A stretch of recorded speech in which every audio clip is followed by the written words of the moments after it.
오늘 본문의 말씀은 들으라로 시작합니다. 들으라, 들으라. 13절 보시면요. 들으라. 그리고 또 다음 주에 우리가 살펴볼 5장 1절 보시면요. 성도 여러분 한번 읽을까요? 5장 1절 들으라 시작. 들으라 부한 자들아 너희에게 이 말 고생으로 말미암아 울고 통곡하라. 들으라 들으라. 이렇게 계속해서 우리의 주의를 환기시키는 그런 명령구가 등장합니다. 들으라. 우리 헬라어로 아게는 listen now 이런 뜻으로 쓰인 헬라어 단어가 두 개가 연속으로 나오는데요. 여기서 이제 이스라엘 백성 유대인들이면 들으라라는 명령을 하면 무엇이 생각날까요? 쉐마, 그죠? 쉐마가 들으라라잖아요. 들으라라는 히브리어입니다. 그래서 들으라 이스라엘아 또는 이스라엘아 들으라 신명기 6장 4절. 그죠? 쉐마 이스라엘이 생각이 나죠. 들으라 이스라엘아. 우리 하나님 여호와는 오직 한 분이신 여호와시니 들으라 이스라엘아. 모세율법의 가장 중요한 말씀이 바로 이 들으라 하는 명령으로 시작되는 쉐마입니다. 야고보서는 신약 성경 중에 그 어떤 책보다도 유대적인 배경을 갖고 있습니다. 야고보는 가장 유대주의적인 사람입니다. 그러니 이 본문 말씀에 들으라라는 이 명령은 우리에게 신명기 6장 4절 모세율법 가운데 가장 중요한 그 부분을 우리에게 상기시키면서 그와 비견하게 오늘 우리가 듣고 깨달아야 할 중요한 말씀이 바로 이것이라고 우리에게 가르쳐 주면서 오늘 말씀을 본문을 시작하고 있는 것입니다. 성도 여러분, 뭘 들어야 할까요? 우리가 무엇을 들어야 할까요? 오늘은 두 가지 진실에 대하여, 진리에 대하여 귀를 막지 말고 귀를 열고 들을 것을 우리에게 권고하면서 말씀을 전하고 있습니다. 첫째로 우리의 미래에 대한 진실을 들으라는 말씀이고, 그리고 둘째로 우리 자신이 누구인가에 대한 진실을 다시 한번 들어보라는 그런 말씀이죠. 우리 첫째로 우리의 미래에 대한 진실을 깨닫고 듣고 그리고 이해하고 그리고 그 진실 앞에서 삶을 살아가라고 우리에게 말씀합니다. 이제 먼저 13절은 들으라 하면서 우리에게 특정 그룹의 사람들을 우리에게 소개하는데요. 13절 다시 돌아가 봅니다. 들으라 너희 중에 말하기를 오늘이나 내일이나 우리가 어떤 도시에 가서 거기서 1년을 머물며 장사하여 이익을 보리라 하는 자들아. 이들은 누구인가요? 보따리 장사죠. 그렇죠? 그러니까 상인들입니다. 특히 도시를 이리저리 돌아다니면서 그 도시에 가장 필요한 것이 어떤 것인가? 이들이 어떤 물건이 가장 필요할까? 그리고 필요한 것만 생각해서도 안 돼요. 가서 얼마만큼 큰 이익을 남길 수 있을까? 그것을 생각하면서 현지를 조사하고 이렇게 숫자도 잘 헤아려 보고 물건 구할 곳도 찾아보고 그래서 미리 당장 닥쳐서 하면 안 돼요. 미리 계획을 해서 저 도시에는 이 물건 그리고 또 이 물건이 팔렸을 때는 어디서 어떤 물건을 조달해서 여기서 팔고 얼마 동안 머물면서 이쪽으로 가서 뭘 팔고 그래서 얼마 동안의 이득을 남겨서 내가 고향으로 돌아오겠다 하는 비즈니스 계획을 아주 철저하게 세우는 보따리 장사꾼들, 그들에게 말하고 있는 것입니다. 이런 사람들에게 있어서 미래의 계획은 무척 중요합니다. 어느 계절에 어느 도시에서 어떤 물건을 얼마만큼의 마진을 가지고 팔 수 있을지. 비가 많이 오는데 집신 들고 갈 필요 없잖아요. 해가 쫑쫑 쪼이는데 우산 팔 수는 없잖아요. 미리 생각을 해야죠. 그래서 이 비즈니스 계획이 너무나 중요한 거죠. 오늘이나 내일이나 어떤 도시에 가서 1년을 머물며 또 필요하면 뭐 더 머물며 내가 장사하여 이만큼의 이득을 볼 것이라 하고 마음속에 생각하고 계획하고 투자하고 또 이득을 미리미리 계산하는 사람들아. 그런데 먼저 말씀드리는 것은 성경은 장사하는 걸 하찮게 여기거나 비즈니스 계획을 세우는 걸 잘못이라고 말씀하지 않습니다. 예수 그리스도께서 만약 그랬더라면 달란트 비유를 사용하지 않으셨을 것입니다. 그러나 예수 그리스도께서는 달란트의 비유, 문화의 비유, 물질의 비유를 사용하시면서 하나님 나라의 믿음의 백성들이 얼마만큼 큰 이득을 남겨야 하는지, 하나님께서 예수 그리스도께서 맡겨주신 일에 대하여 얼마나 충성해야 하는지를 달란트로, 돈으로 이득을 남기는 것에 비유하셨습니다. 그래서 예수 그리스도께서는 결코 장사를 하찮게 여기시거나 계획을 세우는 걸 잘못이라고 여기지 않으셨습니다. 예수 그리스도의 생업 자체가 그렇습니다. 예수 그리스도가 몫으로서 일을 하셨기에 미리 계획을 세우고, 또한 그것이 필요한 사람들과 상거래도 당연히 하셨을 것입니다. 잠언 21장 5절 보시면 부지런한 자의 경영은 풍부함에 이를 것이나 조급한 자는 궁핍함에 이를 따름이니라. 자, 부지런한 자의 경영은 어떤 것입니까? 미래를 계획하는 것입니다. 당장 현재만 보고 조급하게 하는 사람들은 궁핍함에 이를 것이지만, 부지런하여 잘 계획하여 살펴보는 사람은 풍부함에 이를 것이라.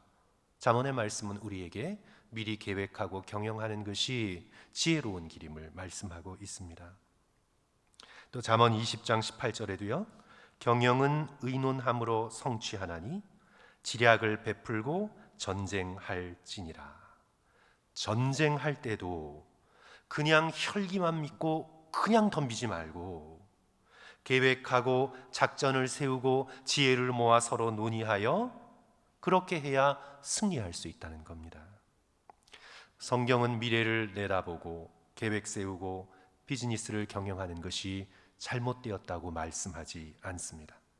오늘 말씀이 그것을 얘기하고 있는 것이 아닙니다. 그러나 문제는 이들의 마음의 상태입니다. 계획을 세우면서 비즈니스를 생각하면서 돈을 얼마 남기겠다고 생각하면서 품고 있는 이들의 마음의 상태, 마치 미래가 자신에게 달려있는 것처럼 생각하는 마음의 상태, 자기가 계획을 잘 세우면 모든 것이 다 잘 될 거라고 생각하는 그 마음의 상태, 마치 미래와 나의 앞으로의 생명이 나의 계획과 내 손에 달려있다고 착각하는 교만, 바로 야고보는 그것을 문제 삼고 있는 것입니다. 지금 여기 이들의 마음 상태는 누가복음에 나타난 어리석은 부자의 마음 상태와 같습니다. 상업에서 농업으로 전환되었을 뿐 서로 마음 상태는 똑같습니다. 누가복음 12장 19절에서 부자가 스스로에게 이르기를, 또 내가 내 영혼에게 이르되 영혼아 여러 해 쓸 물건을 많이 쌓아두었으니 평안히 쉬고 먹고 마시고 즐거워하자. 여러 해, 어떤 표현이 눈에 띕니까? 오늘 여기서는 1년, 그렇죠? 여기서는 누가복음 12장 19절에서 어리석은 부자의 독백 속에서는 뭐예요? 여러 해. 그 여러 해가 자기에게 달려있는 것처럼, 자기가 물건을 많이 쌓아두었으니 그 여러 해가 나에게 달려있는 것처럼, 마치 우리에게 말하면 이제 은퇴했으니 앞으로 은퇴 후에는 즐기며 살아보자. 은퇴 후에 인생의 길이 마치 자기에게 달려있는 것처럼 그렇게 아주 교만한 것입니다. 이것이 바로 우리가 품을 수 있는 교만입니다. 성공한 자가 가질 수 있는 마음의 교만입니다. 내가 이 정도 성공했으니, 내가 지금 이 정도 좋은 직장에 다니고 있으니, 내가 아직은 젊고 건강하니, 내가 이 정도의 은퇴 자금은 확보해 두었으니, 내가 이 정도의 재산은 가지고 있으니, 내가 이 정도의 능력 있는 부모의 집안에 태어났으니 나는 괜찮다. 앞으로 괜찮을 것이다.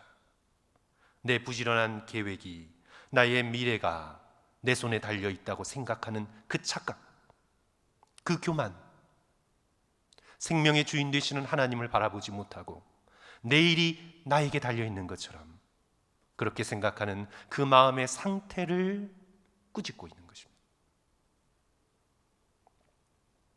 이러한 교만한 마음에 대한 본문 말씀의 선언, 14절 말씀, 우리의 미래에 대한 진실을 알려주고 있는 말씀이죠.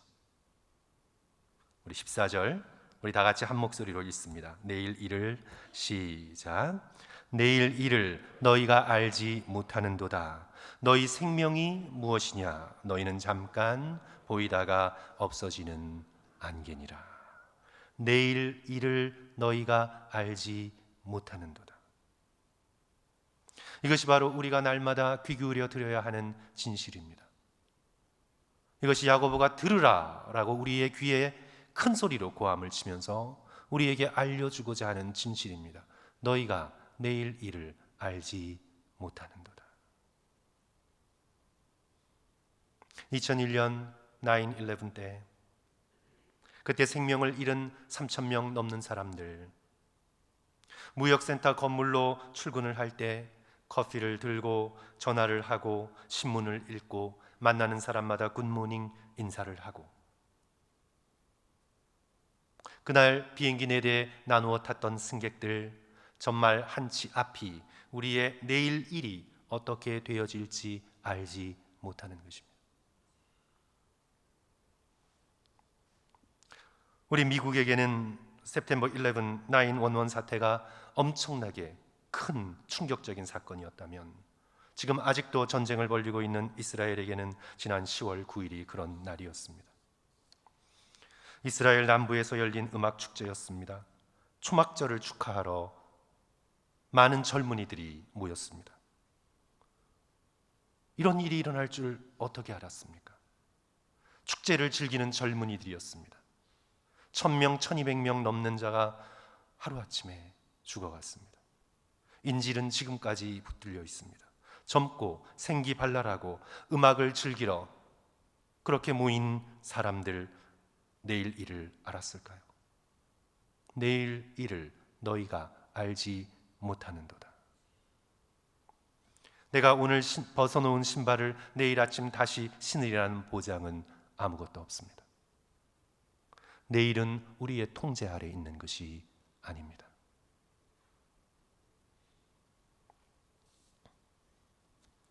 그래야 야고보는 계획을 세우지 말라는 말씀이 아니에요. 비즈니스를 하는 사람에게 내일 죽을 줄 모르니 이제 막 살라는 말씀이 아니에요.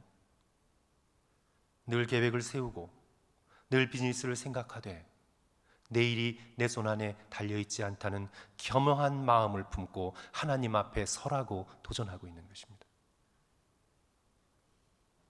죽음은 갑자기 올 수 있다고, 그럴 때 내가 지금 누리고 있는, 계획하고 있는 모든 비즈니스의 계획과 나의 어젠다와 일기장과 계획에 꼼꼼히 채워져 있는 계획서들이 무슨 소용이 있겠냐고, 그럴 때 가장 중요한 분은 우리의 눈앞에 전면으로 나타날 예수 그리스도, 살아계신 하나님, 죽음의 문을 통과하여 우리가 날 것으로 벌거벗은 모습으로 그대로 만나야 하는 살아계신 하나님, 그분을 만날 준비가 되었냐고 우리에게 도전하고 있는 것입니다.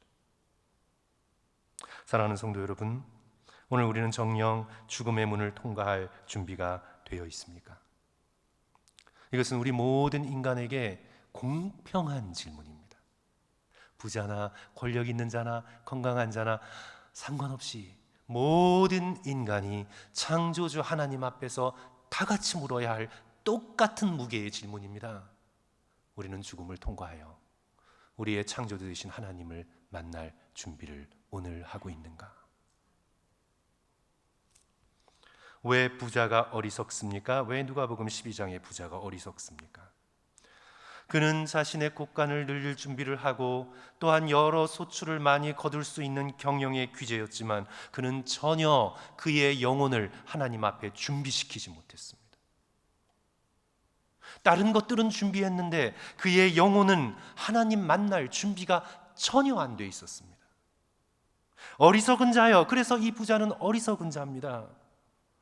그가 빌 게이츠 같을 수도 있고 일론 머스크 같을 수도 있지만, 그러나 그는 하나님의 영혼의 관점에서 보면 지극히 어리석은 자입니다. 어리석은 자여, 오늘 밤 내 영혼을 내가 도로 찾을 것이라. 재물은 쌓아두었지만, 비즈니스 계획은 빽빽하게 앞으로 1년, 2년, 3년, 10년 계획은 세워두었지만, 은퇴 계획은 꼼꼼하게 챙겨두었지만, 그러나 자신의 영혼을 위하여 하나님에 대하여 부여하지 못했고, 천국을 준비하지 못했고, 우리의 생명의 주 되신 하나님의 얼굴을 만날 준비를 전혀 하지 못했습니다. 자신의 영혼이 하나님이 원하시면 내일 거두어 갈 수 있는 하나님의 보좌와 심판대 앞에 소환되어질 수 있는 사람임을 알지 못했습니다.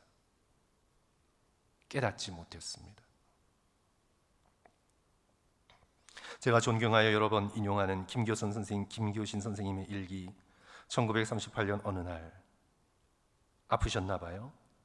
최근에는 병실에 자주 출입한 탓인지 항상 죽음이라는 것을, 따라서 인생 일평생의 가치를 생각하게 된다. 바울 선생님이 죽음을 이겼노라고 외친 데는 큰 의의가 있음을 새롭게 느낀다. 죽음에 대한 문제가 해결되기 전까지는 모든 문제가 해결된 것 같아도 실상 하나도 해결된 것이 없다. 사랑하는 성도 여러분, 여러분은 죽음을 통과하는 두려움이야 인간 또 살아있는 모든 것들이 가지는 공통적인 두려움을 가지고 있으나, 그러나 성도 여러분, 여러분은 죽음의 문제를 하나님 앞에서 해결하셨습니까? 내년 장사할 걱정, 후년 장사할 걱정, 앞으로 이익을 남길 걱정, 리타이어할 계획에 대한 걱정, 그러나 진정 죽음은 준비하셨습니까? 우리는 결혼을 준비합니다. 근데 진짜 죽음은 준비했습니까? 주님, 전 오늘 불러가셔도 괜찮습니다. 이 땅의 모든 일, 사랑하는 사람들을 다 주님 손에 맡기고, 근데 주님 손에 맡겨본 적이 없어요. 사랑하는 자녀를 위해, 그들의 영혼을 위해 주님 손에 맡겨본 적이 없어요. 마치 자녀들의 삶의 운명이 다 내 손에 있는 것처럼, 세상 성공에 있는 것처럼 그냥 그렇게 자식들을 사랑한다고 자기 마음만 믿고 사랑했어요. 한 번도 진심 어린 마음으로 눈물을 흘리며 나의 사랑하는 자녀의 영혼을 위해 주님 앞에 꿇어 엎드려 본 적이 없어요.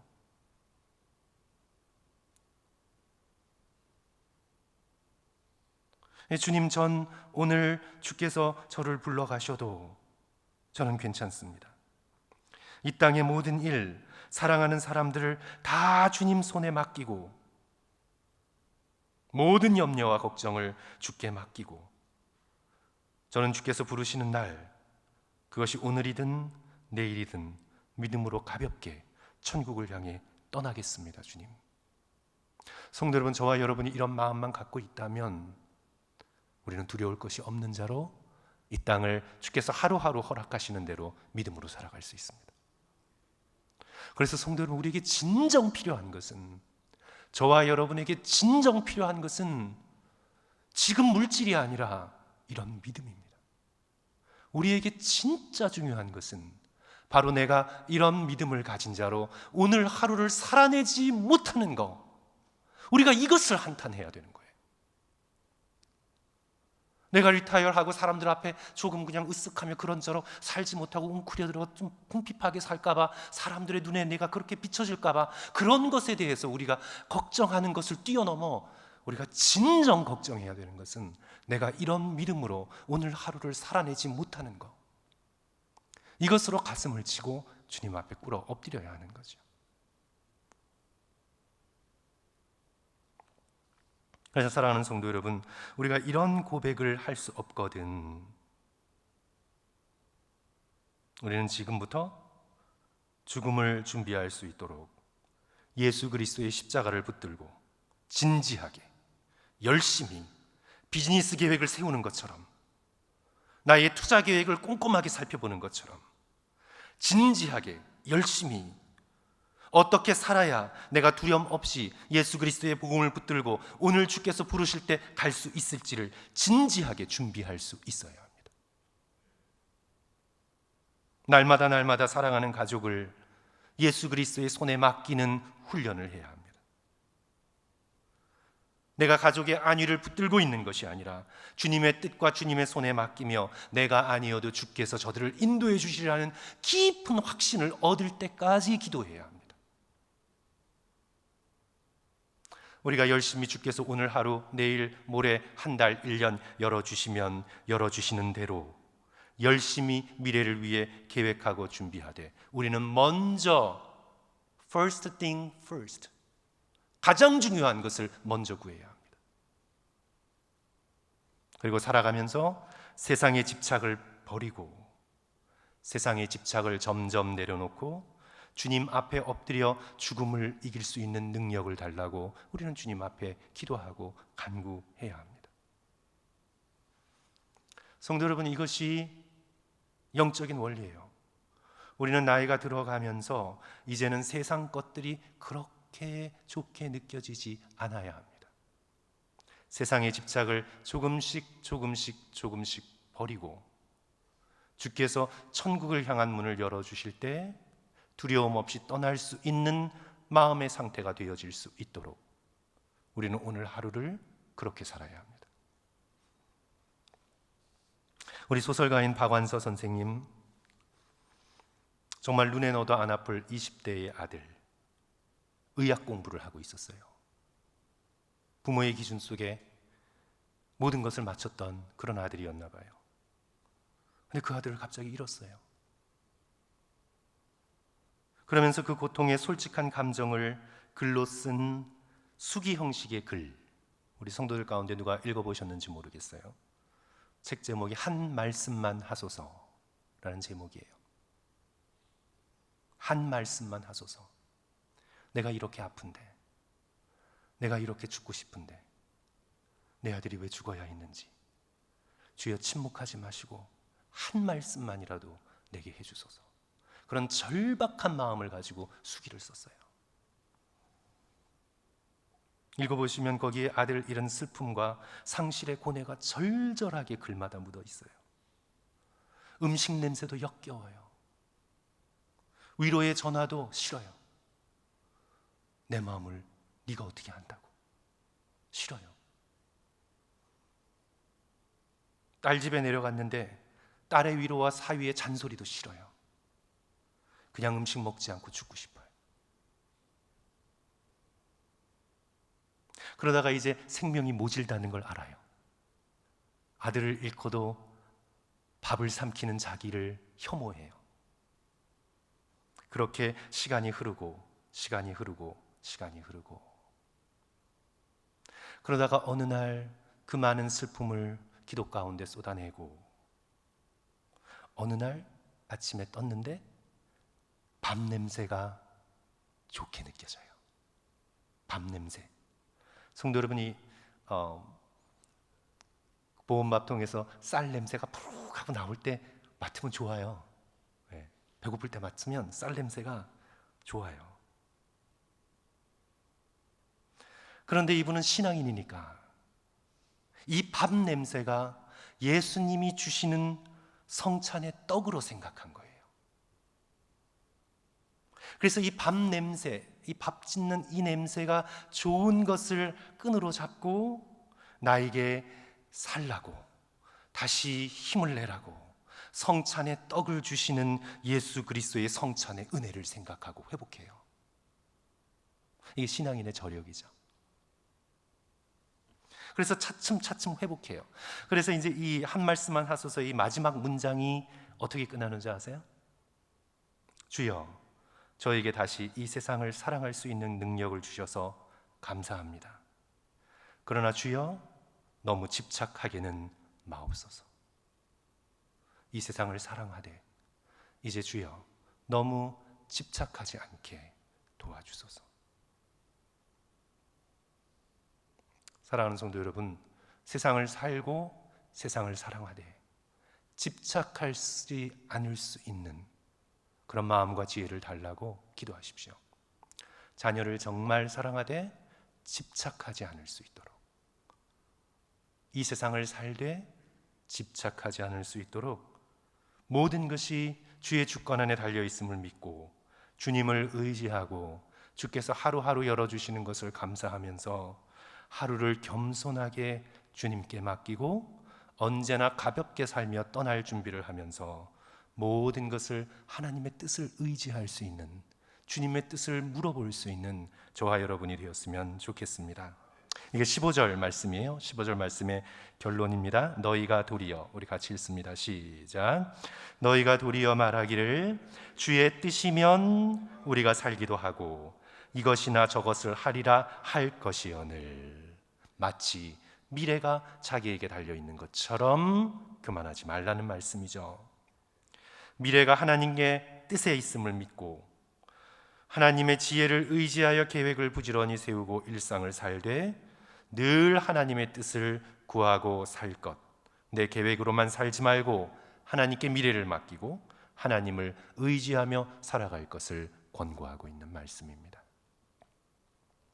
그 다음에 둘째로, 오늘 이 본문의 말씀은 우리에게 또 우리의 귀에 대고 들으라 하고 외치는데, 자, 이제 우리의 미래에 대한 진실, 그렇죠? 너희가 내일 일은 알지 못하는도다. 이 미래에 대한 진실과 함께 이제 우리 자신이 누구인지, 우리 자신에 대한 진실, 여기서는 특별히 이 땅에서의 우리의 삶에 대한 진실, 그것에 대해서 우리 가르쳐주고 있는데요. 우리 14절 다시 한번 끝부분에 있는데, 우리 내일 일을 마찬가지로 함께 다 읽죠. 내일 일을 너희가, 시작. 내일 일을 너희가 알지 못하는도다. 너희의 생명이 무엇이냐? 너희는 잠깐 보이다가 없어지는 뭐라고요? 안개니라. 이 땅에서의 너희의 생명이 무엇이냐? 물론 우리는 하나님 안에서 영원히 살아갈 영적인 존재인데 이 땅 안에서의 우리의 생명은 무엇이냐? 그것은 뭐라고요? 잠깐 보이다가 없어지는 안개, 미스트, 안개니라. 목욕탕에서 샤워하고 나오면 수증기 같이 잠깐 거울에 껴서 거울이 안 보이는 것 같지만 뭐 급하게 막 닦으실 필요 없어요. 그냥 좀 기다리면 없어지잖아요. 그죠?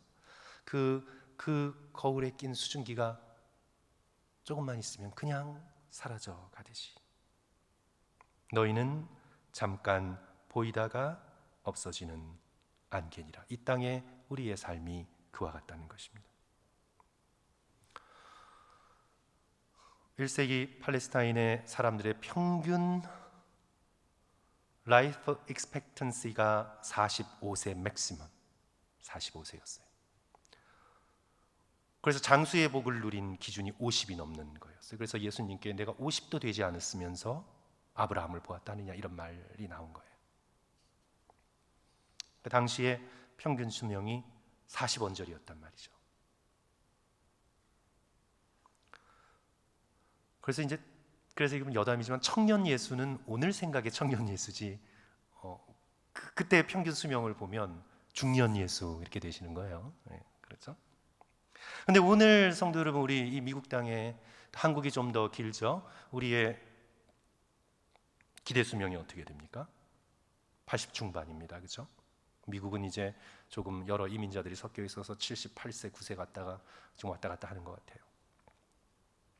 1세기 팔레스타인의 평균 수명보다 2배 늘었다 해도 세월의 흐름을 느끼면 정말 우리의 인생은 안개와 같습니다. 우리의 인생은 정말 무상합니다. 잠깐인 세상을 살면서 그 세상 잠깐인 만큼만 걱정하면 되는데, 잠깐인 세상을 살면서 우리의 염려는, 돈과 물질에 대한 염려는 너무 부풀려져 있어요. 그렇죠? 그래서 마치 내가 영원을 살 것처럼 그런 이득을 보리라. 그리고 그런 이득을 보아 쌓아온 것을 보면서 나는 안전하다라고 속으로 생각하며 타인을 물질의 관점에서 평가하고 자기 자신을 뿌듯해하며 자랑할 수 있다는 거죠. 이 세상에서 성취한 것들로 자랑한단 말입니다. 목욕탕 거울에 잠깐 끼는 안개와 같은 존재가 내가 무엇을 가지고 있는지를 자랑한단 말입니다. 이것을 가리켜 본문은 허탄한 자랑이라고 얘기해요. 허탄하다. 허탄하죠. 우리 LA 날씨는 좀 그렇지만 겨울날 밖에 나가 후 하면 잠시 입김이 보이다가 사라지는 그 입김이 무엇을 자랑할 수 있어요? 뭘 자랑하죠? 없어요, 자랑할 게. 그런데도 자랑하는 거 허탄한 거죠. 그래서 16절 성도 여러분 다 같이 읽습니다. 시작. 이제도 너희가 허탄한 자랑을 하니 그러한 자랑은 다 악한 것이니라. 그러니까 우리를 조금 더 봐주지 않아요, 야고보는. 뭐 그래 너가 그 정도 했으니까 뭐 자랑할 만하다 이렇게 하지 않아요. 이런 자랑은 다 뭐라고요? 악한 것이다. 악한 것이다. 그래서 사랑하는 성도 여러분, 뭔가 자랑하고자 하는 마음이 올라와서 하면 내가 악하구나, 악한 짓 그만둬야지, 그렇게 생각해야 돼. 그래서 악한 거예요, 성도 여러분. 이 세상에 내가 누리면서 살아오는 삶, 그것에서 사람들 앞에 과시하고 드러내는 것은 다 악한 거예요. 악한 거예요. 그래서 도무지 이런 허탄한 자랑을 하지 말라. 사도 바울은 자랑할 것이 있다면 오직 예수 그리스도의 십자가, 예수 그리스도의 고난, 예수 그리스도의 은혜, 그것만을 자랑하라고 말씀하고 있는 거죠.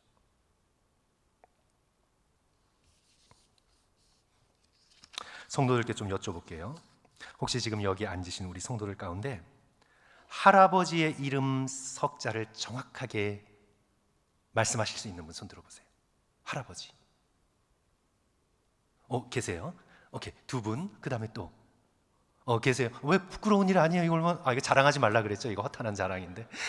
저는 아버님께 여쭤봐서 분명히 알았는데 할아버지 생각을 별로 안 해요. 제가 아버지 생각은 해도 저희 할아버지가 굉장히 일찍 돌아가셔서 저는 얼굴도 모르거든요. 저는 할머니는 알아도.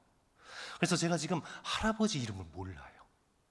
분명히 배웠는데 너는 뿌리 있는 집안이다, 할아버지 이름을 알아라. 저희 아버지께서 그래 주셨는데 몰라요. 그렇죠? 자, 아까 손 드신 분 중에서 그 할아버지의 아버지, 그러니까 증조 할아버지 이름 아시는 분? 증조 할아버지 아세요?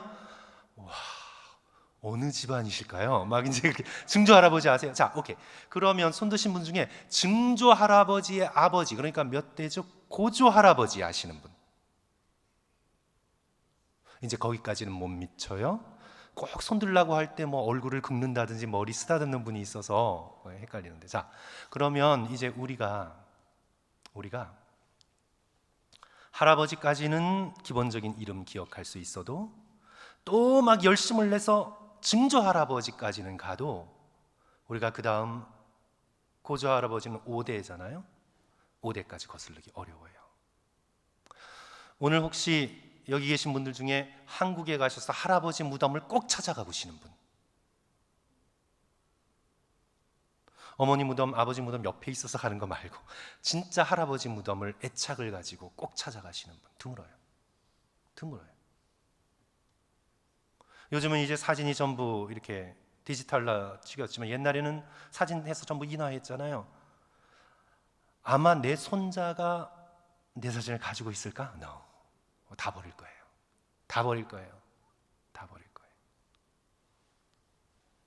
그러면 성도 여러분, 우리 인생의 본질이 드러납니다. 나를 기억해 주는 사람, 이름이라도 기억해 주는 사람, 4대 5대 가면 없어요. 우리의 마음에서부터 없어요. 제가 할아버지에 대한 마음이 없으니까 없어요.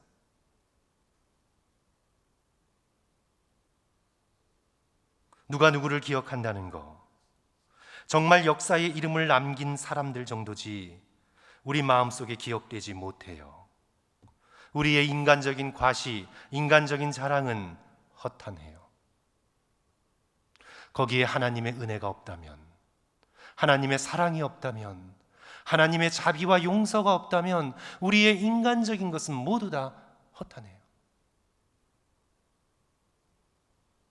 그렇다면 오늘 본문 말씀은 그래, 인생이 그렇게 허탄하구나, 그렇게 살아라 말씀하고 있는 게 아니죠. 그렇다면 안개와 같은 인생에 우리는 무엇을 해야 될까요?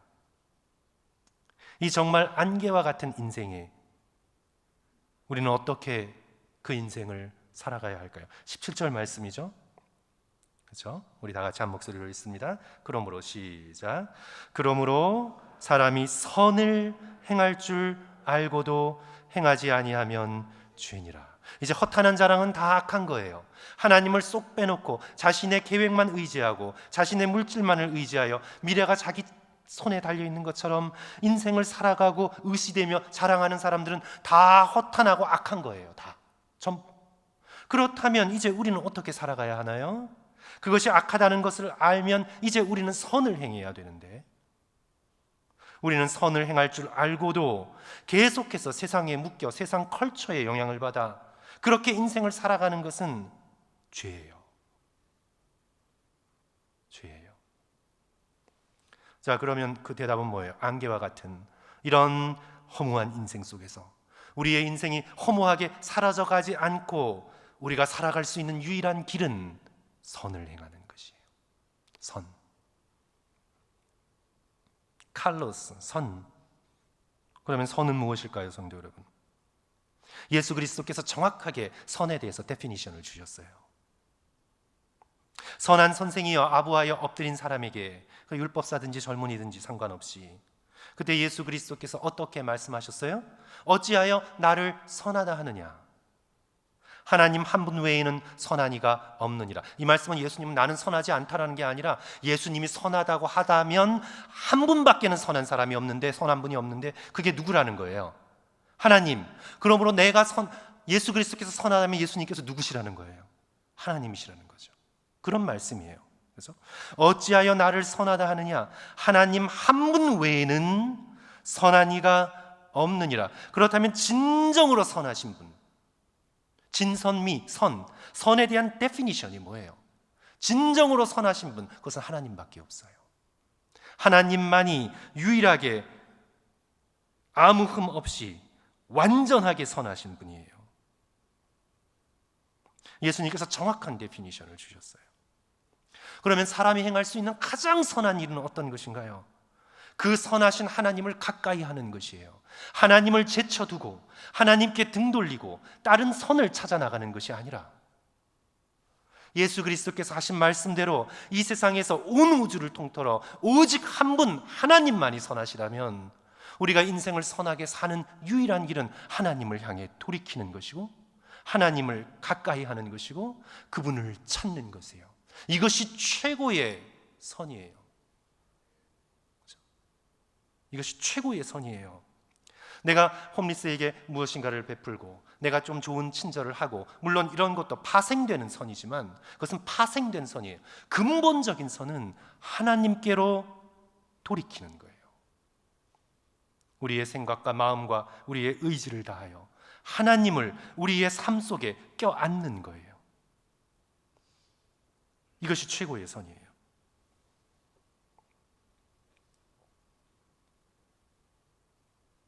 그래서 오늘 본문에 앞서서 이미 4장 8절에서 야고보는 이미 말씀했습니다. 하나님을 가까이 하라. 그리하면 너희를 가까이 하시리라. 조건절처럼 쓰였지만 인간관계의, 인격적 관계의 기본은요, 어떤 한 사람이 슈가라 쫓아가는 게 아니잖아요. 그건 스토킹이지. 그건 스토킹이죠. 인격적 관계는 상호적이에요. 그래서 하나님은 이미 십자가에서 우리를 향하셨어요. 근데 우리가 도망가는 거예요. 그러니까 너가 돌이켜 하나님을 가까이 하라. 그러면 하나님께서 얼마나 너에게 가까이 다가오셨는지 너는 깨달을 것이라. 그렇게 말씀하고 있는 거죠. 오늘 본문에서 상인들의 계획, 오늘이나 내일이나 어느 도시에 가서 1년 머물며 장사해서 돈을 벌겠다. 돈을 버는 계획은 열심히 세웠어요. 그러나 이들의 어젠다, 이들의 계획표 속에 하나님은 없어요. 하나님이 없어요. 내가 어느 대학에서 뭘 전공해서 내가 어떻게 해서 연봉 얼마 되는 그럴듯한 인생을 살겠다, 그들의 어젠다에서 하나님이 없어요.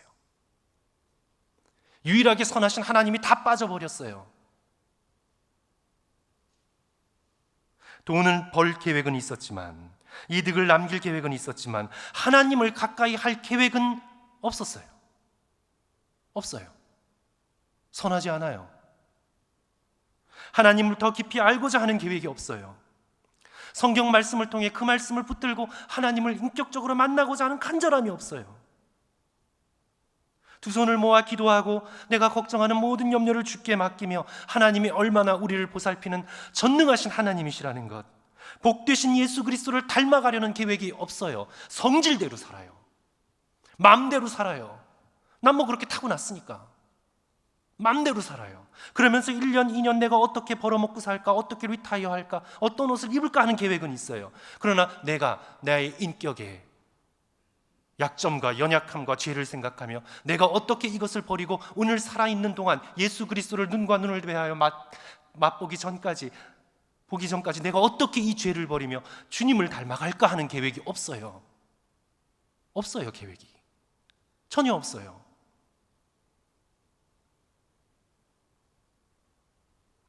저와 여러분의 일일 생활 계획표에, 저와 여러분의 수첩에, 오늘 투두 리스트, 해야 할 리스트에 하나님은 계신가? 예수 그리스도는 어디 계신가? 나의 계획에, 오늘 24시간의 나의 계획에 예수 그리스도는 어디에 존재하고 계신가? 마치 나의 오늘 하루가 전부 나의 계획과 나의 세상적인 어떤 계획과 결심에 달려있는 것처럼, 우리는 얼마나 시간을 내어 하나님을 사랑하고 얼마나 하나님께 나의 마음을 올려드리고 하나님의 사랑에 응답하여 얼마나 주를 가까이 하기 위해 오늘 나는 계획을 세우며 그 계획을 행하려고 주님 앞에 애쓰고 분투하고 있는가? 그래서 우리의 가장 큰 선은 하나님께로 돌이키는 거예요. 또한 선을 행한다는 것은, 성도 여러분, 악을 행하지 않는다는 거죠. 그렇죠? 악을 행하지 않는 것, 그것이 선을 행하는 것이 될 수 있어요. 그래서 무엇보다 우리는 오늘 하루를 살아가면서, 성도 여러분, 우리 이렇게 결심합시다. 우리의 말과 행동으로 사람에게 더 이상 상처 주지 맙시다. 우리가 그렇게 살아갈 수 있도록 주님 앞에 분투하고 꿇어 엎드리고 외치고 부르짖읍시다. 더 이상 함께 사는 아내와 남편의 마음을 불편하게 하지 맙시다. 여태까지 주어온 상처로 이미 충분해요. 이제는 서로를 불쌍히 여기고 마음에 상처 주는 말, 상처 주는 표정 더 이상 하지 말자. 성도 여러분, 타락한 인간관계에 있어서의 전형은 두 가지예요. 그것은 attack, 공격하든지, 아니면 withdraw, 뒤로 물러서든지. 두 가지예요. 내 마음과 내 뜻대로 자녀나 배우자나 주변 사람들이 해주지 않으면 말로, 행동으로 공격해요. 너는 이렇게 해야 된다고, 너는 왜 못하냐고. 그게 통하지 않으면 어떻게 해요? 아유, 이거 포기해야지 하고 withdraw 해요. 아주 차가워지고 아주 냉정해져요. 이것이 인간관계, 이 세상의 인간관계를 전부 움직이는 거예요. 어택하든지 아니면 withdraw해서 아주 냉정하고 차가워지고 얼굴 꼴을 안 보고 살든지.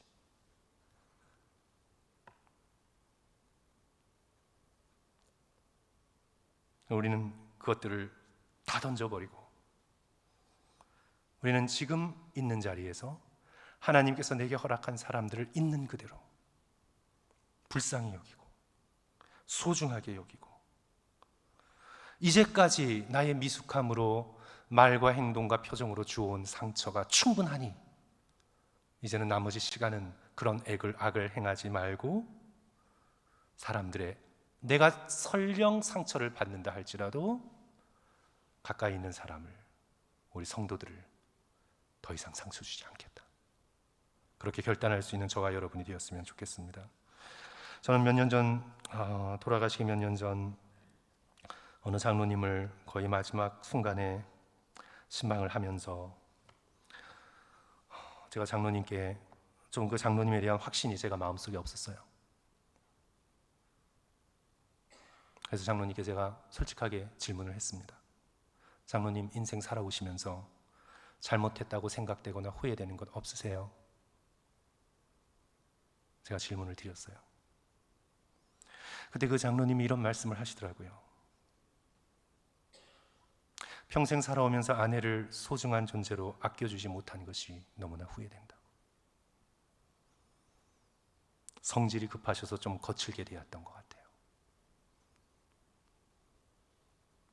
사랑하는 성도 여러분, 그런 후회하지 않도록 이제부터라도 가까이 있는 사람에게, 또 우리 눈에 스치고 지나가는 교우들에게, 우리가 일상에서 대하는 사람들에게 해를 끼치지 않으시는 저와 성도들 되시기를 주님의 이름으로 간절히 축원합니다. 마지막으로 야고보서에서 선이란, 이제 제가 말씀드렸죠, 선 자체이신 하나님, 그리고 악을 행하지 않는 것, 야고보서에서 특별히 다른 말씀에서보다 강조하고 있는 것은 고통당하고 있는 약한 자들을 위한 돌봄, 그것을 선의 굉장히 중요한 부분으로 취급하고 있습니다. 이 세상 사람들은 위를 향해, 성공을 향해, 세상 영광을 향해 움직이고 있잖아요. Upward mobility, 제가 영어로 자주 쓰는 표현이죠. 상향성, Upward mobility, 위를 향해서 올라가요. 끝까지. 남을 밟아서라도 떨어뜨리고서라도 올라가야 돼요. 위에 뭐가 있는지 모르겠어요. 그냥 죽도록 올라가요 일단. 그러나 진정으로 예수 그리스도를 닮은 자들은 예수님의 움직이심이 하향성이었잖아요. 하나님의 보좌를 버리시고 인간이 되셔서 종의 모습으로 십자가의 자리까지. 그래서 우리가 예수 그리스도, 선이신 예수 그리스도를 닮아간다는 것은 우리의 삶이 살면서 살수록 연약하고 고통받는 자들을 향한 긍휼과 아픔의 마음을 품고 겸손의 자리로 이동하는 것. 자녀들 중에서 옛날에는 성공한 자녀가 자랑스러웠어요. 그리고 실패하고 장애가 있는 자녀는 마치 숨기고 싶었어요. 그러나 우리가 예수 그리스도의 마음을 얻어가면서, 그리스도의 마음을 닮아가면서 점점점 부모된 나로서의 마음이 연약한 자녀를 향한 사랑으로 가요. 그 자녀를 부끄럽게 여겼던 나의 마음이 너무 아파요. 그 아이를 그 아이의 인격으로 존중하고 소중하게 대해주지 못했던 나의 잘못과 아픔이 너무나 한스러워요.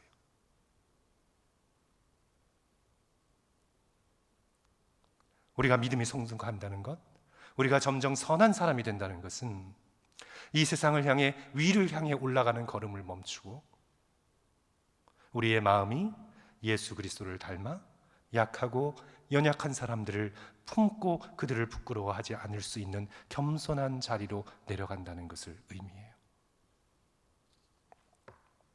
야고보서 1장 27절, 하나님 아버지 앞에서 정결하고 더러움 없는 경건은 곧 고아와 과부를 그 환난 중에 돌보고 또 자기를 지켜 새 속에 물들지 아니하는 그것이라. 경건의 움직임이 downward mobility. 야고보서 3장 13절, 너희 중에 지혜와 총명이 있는 자가 누구냐? 그는 선행으로 말미암아 지혜와 온유함으로 그 행함을 보일지니라. 유대교에게 있어서 선행은 언제나 구제를 의미했어요. 선행은 자기의 것을 비워내어 주는 것이었습니다. 시간을 주고, 관심을 주고, 마음을 주고, 물질과 사랑을 주고. 성도 여러분, 죽음의 순간 여러분들이 얻었던 것으로 위로받지 못할 거예요. 저는 확신해요. 성도 여러분. 여러분들의 죽음의 순간에 내가 얼마나 세상에서 많이 얻었지로 위로받지 못할 거예요. 절대 위로받지 못하실 거예요. 절대. 여러분이 죽음의 순간에 내가 얼마나 나에 있는 것을 많이 베풀었는가로 위로받으실 거예요. 틀림없어요. 좀 믿으세요, 목사가 하는 말을. 틀림없어요, 성도 여러분. 내가 작게라도 나 자신의 이기심을 벗어나 다른 이의 아픔에 관심을 가지고 내가 좀 나누어 주었던 그것이 저와 여러분의 죽음의 순간에 큰 위로가 될 거예요. 물론 구원은 오직 믿음으로 얻지만, 예수 십자가의 공로로 얻지만, 그런 선행이 구원을 보장해 주진 못하지만, 그러나 십자가의 예수님을 닮아 주고 베푸고 나누고 용서하고 아래를 향해 내려가려고 애썼던 나의 선한 노력이 저와 여러분에게 큰 위로를 줄 거예요.